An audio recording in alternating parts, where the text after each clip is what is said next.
but we don't really talk about it much. It's the first playoff rankings, so we just got to keep playing.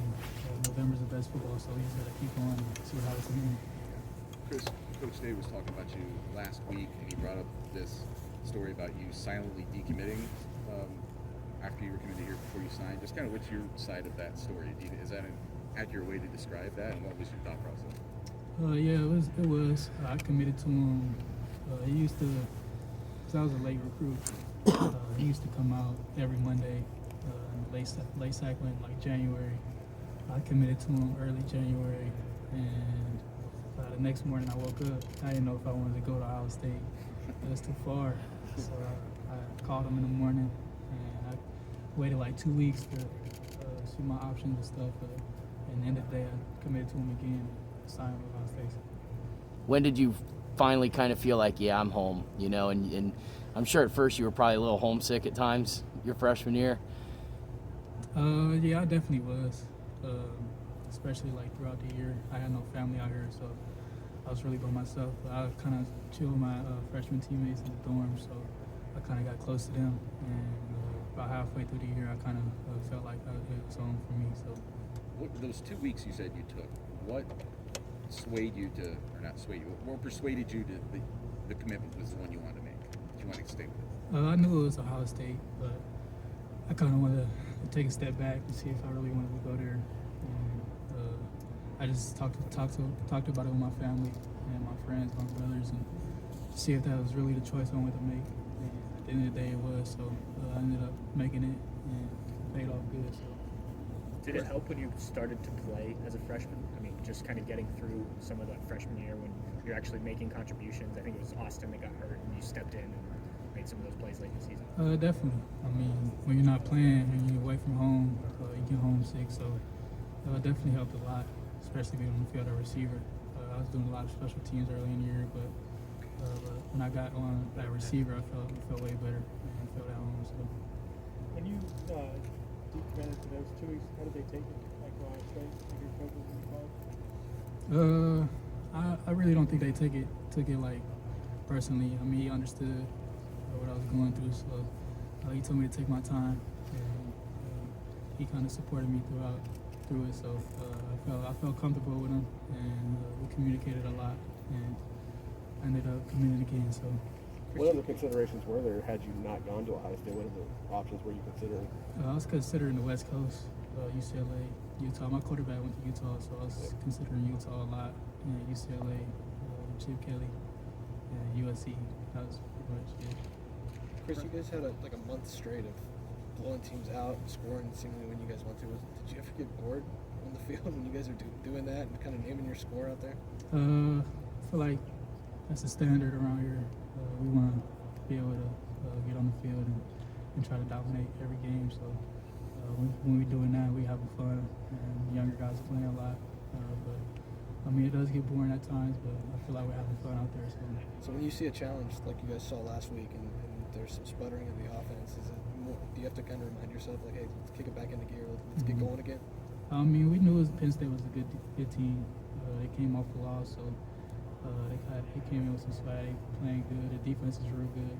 It's a good football team over there. When we play Penn State, it's always a good test. So they tested us a lot. I'm just glad we came out with the win. Was there anything that you felt like you needed to tweak after last week, or was it just a matter of execution? It was just execution. I feel like the offense is rolling. We just went 1 for 6 in the red zone. We got to just score touchdowns in the red zone. If we do that, it's a whole different game. So we just got to clean up, execute, and just put it on the field. On that 4th down play in the red zone, is there anything that you felt like you could have done differently on that play? Definitely. I mean, it was just a miscommunication. I saw what he saw, but I could have turned around and made a play. At the end of the day, we just got to move forward, and we got to make that play in the future. How big of an emphasis has that been, specifically the red zone this week in practice, trying to get cleaner there? It was a huge emphasis on Sunday. When I heard we went 1 for 6, I was kind of shocked. But we just got to communicate, execute, try to just be better in the red zone. We struggled with that early in the year too. But we gotta communicate and put it on the field on Saturday. So in 2019, we talked to you guys a lot about getting used to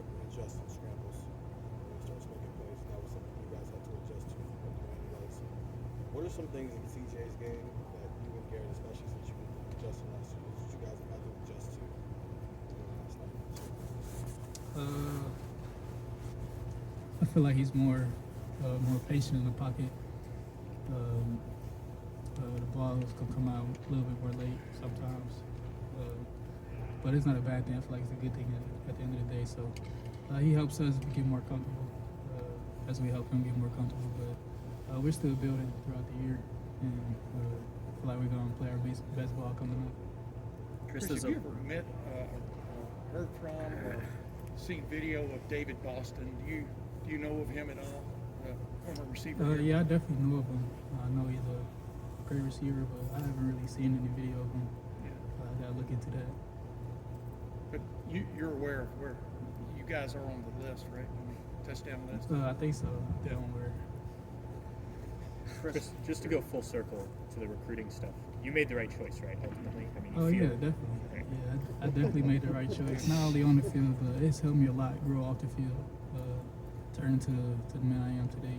I feel like I've been on my own for a couple years now, so I've grown up a lot, and I definitely needed that. So. Chris, what have you seen from Julian Fleming these last couple weeks since he's been able to get back from injury and back into the mix of practice? He's one of those freak athletes that we have in the receiver room. So he's been battling a hamstring injury. He's been dealing with it like a pro. So I'm proud of him and the way he's reacted to it. So he's been out there this week, and hopefully we see him on Saturday. Brian Hartline was talking yesterday about how, you know, if you guys as receivers, you know, when he was a receiver, you know, he never wanted to come off the field. Is that the way you feel when you're out there? Like, you never want to be taken out of the lineup. You want to be up there as much as you can. Oh yeah, definitely. When we're on the field, I feel like a receiver, you kind of get into a groove. You gotta have a feel for the game. Once you get out there, when you rotate, you kind of don't really get a feel for it. So you definitely want to stay out there for us, especially in the receiver room, just to get a groove and just get a feel for the game. So do you feel like you play better when you're able to be out there every series versus when you're, you know, rotating in and out every series? Yeah, definitely. Just having that in the back of your mind, like you're gonna rotate, kind of mess you up. But when you're just out there and not rotating, just having a feel for the game and having that connection with the quarterback, I feel like that's way better. As you've watched video this week of Nebraska's defense, and secondary especially, is there anything special about them? What stands out to you about them that makes them maybe different from last week's, you know, challenge against Penn State, et cetera? What's on your mind when I bring up Nebraska's defensive secondary? They're good. They're real good on the back end. But their whole defense is really good. It's an underrated team, but they're gonna hit hard, big, fast. So we're gonna have to bring our A game to a tough environment. It's gonna be a tough win. Try to go in there and get a win. We just gotta come out and communicate and just try to stay on the same page. One last question, folks. Chris, everything is motivational in this sport. The fact that one player on offense was a champion last week. How motivational is that? We just all got to play better as a team, as an offense. I know as receivers we didn't have the best game we wanted to have. Jackson had a really good game, but the other receivers didn't really have a good game. So we just got to go in and play better. It definitely is motivation, but we just got to play better at the end of the day. Chris, one thing. What did you notice with the offensive line this week? That was not their best game. Do you sense a difference in them this week in any way? Oh yeah, definitely. They're definitely motivated too. We definitely got to run the ball. So I know they took that, put a chip on their shoulder, and I know they're gonna play better this week, and I can't wait to watch them. Great. Chris, thank you very much. Thanks, Chris. Appreciate it.